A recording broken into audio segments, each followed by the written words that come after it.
Itlog na nabibili sa tindahan? Pwede palang gawing itlog maalat? Nung isang araw, nag-upload ako ng gumawa ng homemade na itlog maalat. Pero mga bes, ang ginamit kong itlog doon, itlog ng itik.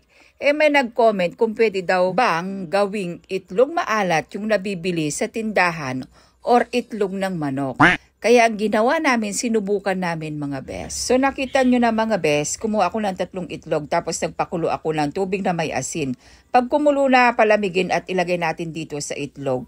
Dapat maglagay ka ng plastic para hindi lumitaw yung itlog natin. At tatakpan, saka natin ito ipiperment ng 26 days. Pero yung una namin ginawa, yung itlog ng itik mga bes, 21 days lang namin yung pinerment. Pero ito, 26 days. Kaya tingnan mo, naiga ng konti yung tubig niya. At yan na medyo nangalawang na pa nga mga beso, kumonti yung tubig. Ginawa namin, hinugasan namin, tapos pinakulo lang namin ito ng mga 30 minutes mga bes. After 30 minutes sa pagpapakulo namin dito, ay titignan natin at bubuksan natin kung ano nga kinalabasan ng ating itlog maalat.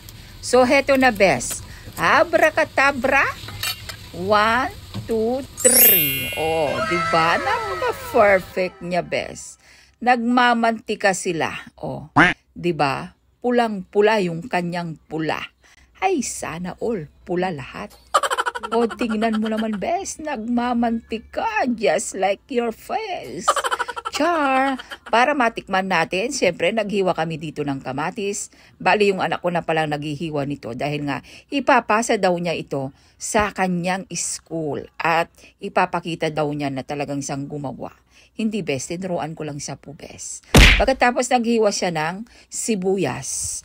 Masarap na sausawan ito, may sibuyas kamatis.